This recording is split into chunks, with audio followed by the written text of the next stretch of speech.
Well, it is wonderful. Thank you so much for the wonderful introduction, President Couture. It is fantastic to be here today at the University of Houston. And thank you also for the great work that you're doing on behalf of all of those students. Let's give a big, big hand for the wonderful work that your President Couture is doing here at the university.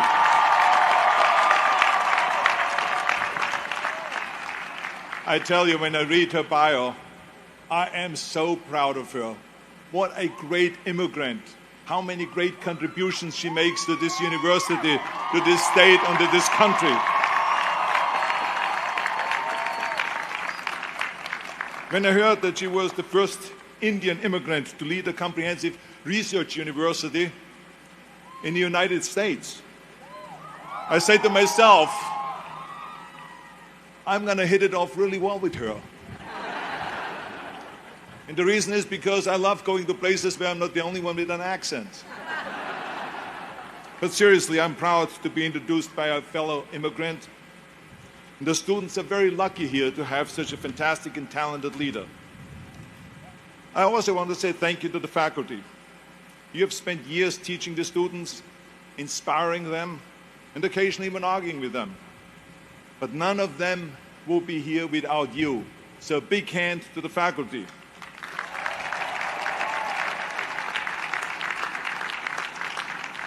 Finally, I would like to say thank you to the parents and to the families that are here today. You shaped the students from the beginnings of their lives, way before they became proud cougars. You have been there for them at every step of the way, giving them advice, and giving them affection and love, and pushing them along, and probably sometimes even worried about them. But thank you very much for all the great work that you have done. Let's give the parents and the families a big hand of applause. And now to the students. Now this is a big day for all of you. And I know some of you are going to say, wait a minute, this is our day. Why is Schwarzenegger thanking everyone here in Houston? When is he going to get to us? Well, first of all, congratulations to all of you. I know that it took a huge vision, great vision, and a lot of work and a lot of studying, and there's no one that can study for you. You have to do that yourself. So I just want you all to know that I am very, very proud of all of you. Thank you for the great work that you have done.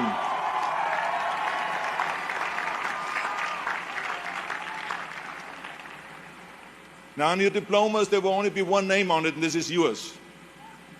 But I hope that doesn't confuse you, and that you think maybe that you made it that far by yourself.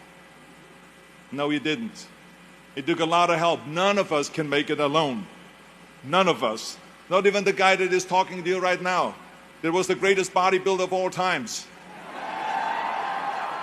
Not even me that has been the Terminator and went back in time to save the human race. Not even me that fought and that killed predators with his bare hands. I always tell people that you can call me anything that you want. You can call me Arnold, you can call me Schwarzenegger, you can call me the Austrian Oak, you can call me Schwarzi, you can call me Arnie, but don't ever, ever call me a self-made man. But this is so important for you to understand. I didn't make it that far on my own. I mean, to accept that credit or that medal would discount every single person that has helped me to get here today, that gave me advice, that made an effort, that gave me the time, that lifted me up when I fell. And it gives the wrong impression that we can do it alone. None of us can. The whole concept of the self-made man or woman is a myth. Now I know you're going to say, look, we have read so many stories about you, and we saw documentaries where they talk about that you are the model of the American dream, and that you are the perfect example of the self-made man. Well, let me tell you, I have seen and heard and read those stories myself. I enjoy reading them, but the fact of the matter is, it is not the whole story. I didn't just materialize out of nowhere like the Terminator through a fireball on the streets of Los Angeles, and then all of a sudden I was there. No, I would have never made it in my life without the help. Now, I happen to be someone, for instance, that believes in God, that we were created by God. But let's assume for a second that you're not into that. Then you must also believe in or at least believe in a biological aspect, that our parents created us. I know I wouldn't be here without my parents, creating me, nurturing me, feeding me, changing my diapers, loving me, hugging me, and all that. And then later on, when I went to school, there were the teachers. And then there were the mentors, the coaches. And then my mother was there in the afternoon helping me with my homework and with tutoring. And then in the evening, my father was there helping me in sports, coaching us in soccer. And in the winter, skiing, sledding, ice skating, ice curling, and all those kind of things. My father taught me about discipline and my love and appreciation for sports. And he gave me my first great advice by saying, whatever you do, Arnold, be useful. So you also read so many times that I decided from one day to the next to become a bodybuilding champion, and I started training 5 hours a day, and then I became the youngest Mr. Universe ever. Well, it is true. But the fact of the matter is it's not the whole story, because if I wouldn't have met a lifeguard at the lake where I grew up, and some bodybuilders that introduced me to weight training, and they taught me the first chin-up on a branch of a tree by that lake, and that eventually introduced me also to a weightlifting club locally, where the coaches taught me about powerlifting and weightlifting and bodybuilding. They helped me, and they nurtured me, they pushed me. And then eventually I saw a magazine with Reg Parker on the cover. It said, Mr. Universe becomes Hercules. There was Reg Parker in a Hercules pose on the cover. I bought that magazine and I read the story from the front to the end cover. And let me tell you something. I read exactly how he trained 5 hours a day, and how he became a champion, Mr. Universe, 3 times, and how he went to America. And then he was discovered in the movies, Hercules movies. Well, when I read that, I found my vision.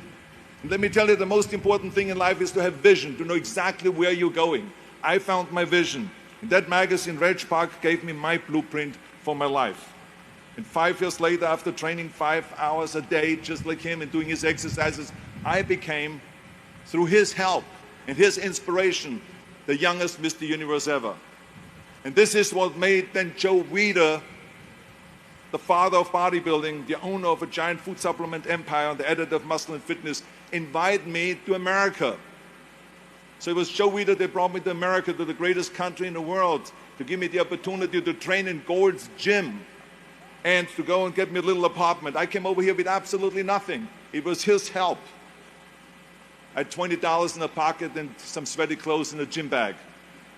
But let me tell you, I had this one little apartment, and on Thanksgiving, the bodybuilders from Gold's Gym came to my apartment, and they brought me pillows, dishes, silverware, all of the things they didn't have.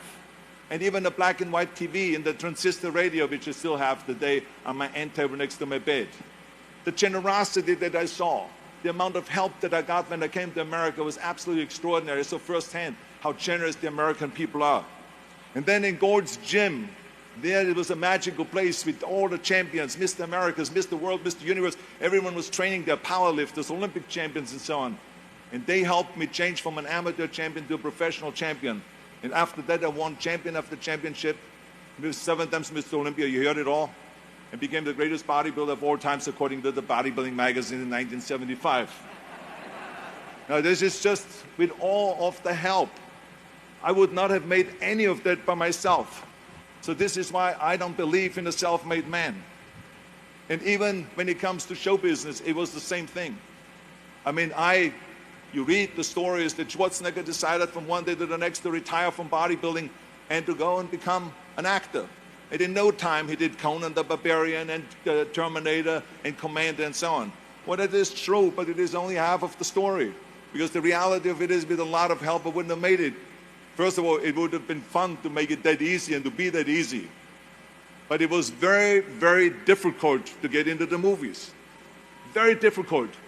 And only because I had help, I could get in. Because in the beginning, every agent, every manager, every studio executive said, you would never become a leading man. Look at your body, you look like a monster. I was upset about that because I trained so hard and for so long, and all of a sudden they call me monsters. But the bottom line is, they say this is the 70s.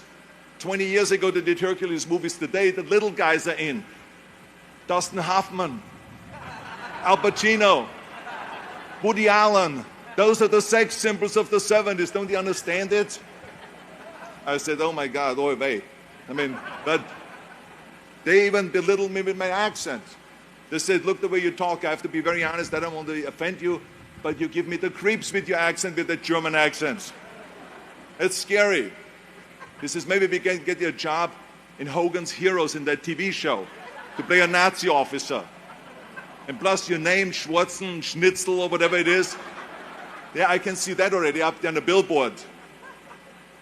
And people running in because of the name. So the bottom line was it was very, very difficult, but only because I decided not to listen to the naysayers, and because I decided to work as hard as I did in bodybuilding, to take acting lessons, to take voice lessons, English lessons, speech lessons, and accent removal lessons.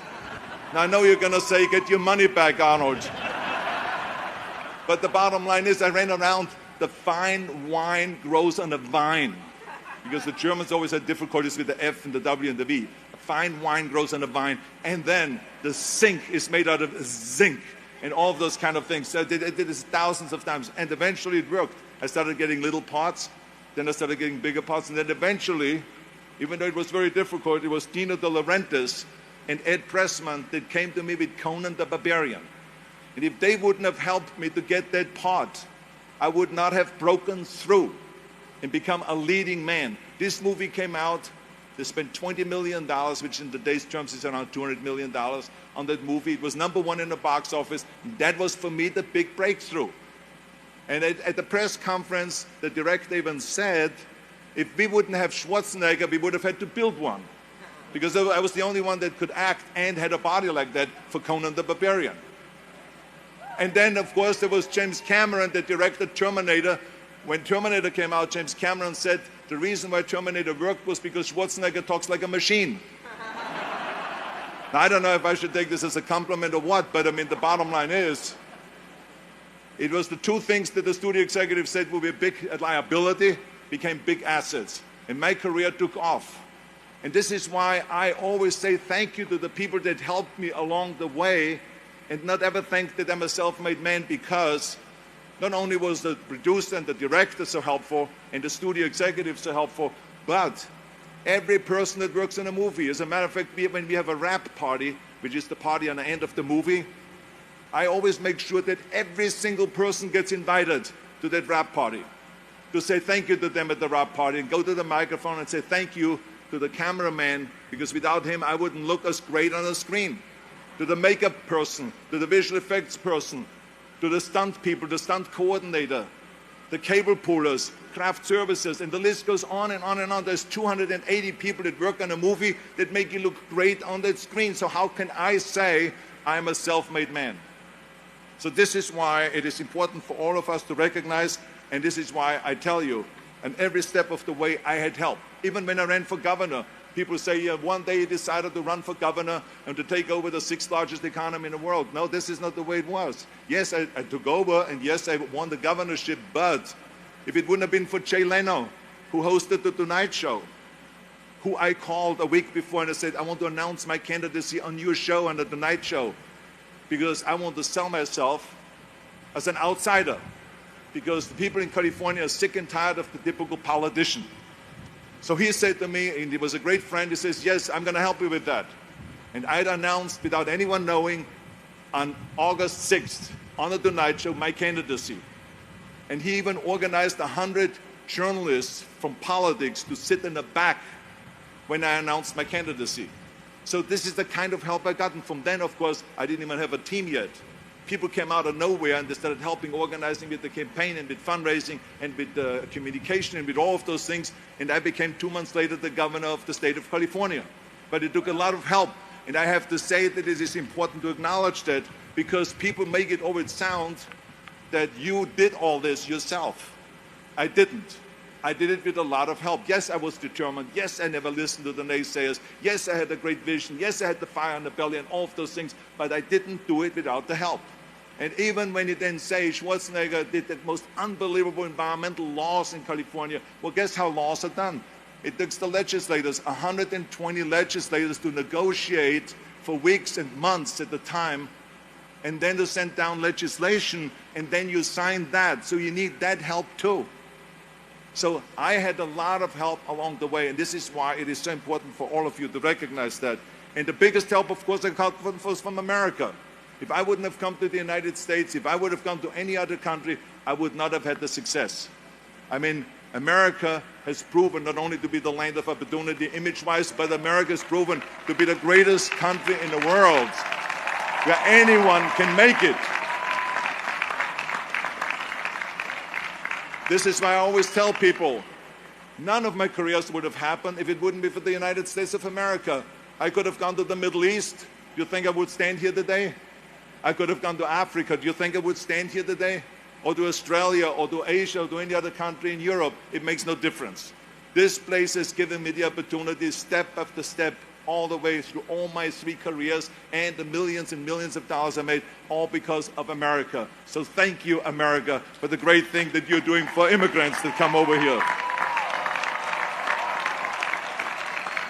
And the reason why I want you to understand that is because as soon as you understand that you are here because of a lot of help, then you also understand that now is time to help others. That's what this is all about. You got to help others. Don't just think about yourself. Help others. As my father-in-law, Sergeant Shriver, said at Yale University commencement speech, just like I'm speaking right now here, except I speak to a better university. But he said, Sergeant Shriver, so you know, he was the guy that created the Peace Corps, the Job Corps, legal aid to the poor, and all this extraordinary human being under the Johnson and Kennedy administration. And so he said to the students, he said, tear down this mirror. Tear down this mirror that makes you always look at yourself. And you will be able to look beyond this mirror and see the millions of people that need your help. And let me tell you something, when I heard that, it all made sense to me, that we have to go out and help. And this is why I got involved in Special Olympics, to be the international coach of Special Olympics, and then eventually became the chairman of the President's Council on Physical Fitness and Sports. I was appointed by President Bush, my favorite Houstonian, and I should then not say the only one, but Barbara. I should add Barbara because I see them later on. I don't want to leave out Barbara here because otherwise she gets really mad. Yeah. So anyway, both of them. And then I traveled through all 50 states to promote health and fitness, and then eventually started after-school programs. And now we are in 48 different cities, providing after-school programs for over 100,000 kids and all this. So I mean, to me, was very important to give back. And also to go, every time I travel around the world, to go to military bases and to visit our brave men and women that save us, that protect us, to say thank you, thank you, thank you to them anywhere in the world that I travel. So it is important to recognize that. So all I'm saying is, it is my challenge to you today to go ahead and to celebrate your accomplishments. And you should. This commencement is a great success. And each of you earned your diplomas. But at some point, take a break from the celebration, away from the Instagrams and Snapchat, and think about all of the people that helped you. Make sure to go and to recognize President Couture and to say thank you to her for the great work that she has done. Say thank you to the deans of this university that are responsible to make this university so great. Say thank you to the professors and associate professors, everyone that taught you and everyone that's responsible for you to be here today. And go to your parents and give them a big, big hug and tell them that you love them and thank you for everything that you have done to get me here today. Do that and give something back to your community and to your state and to this country. Because remember, in the end, we are not going to be remembered for how much we made, but for how much we have given. Make sure that it is not about me, that it is about we. Turn the me into we. And I guarantee you that you can change the world. Thank you very much, all of you Cougars. Thank you.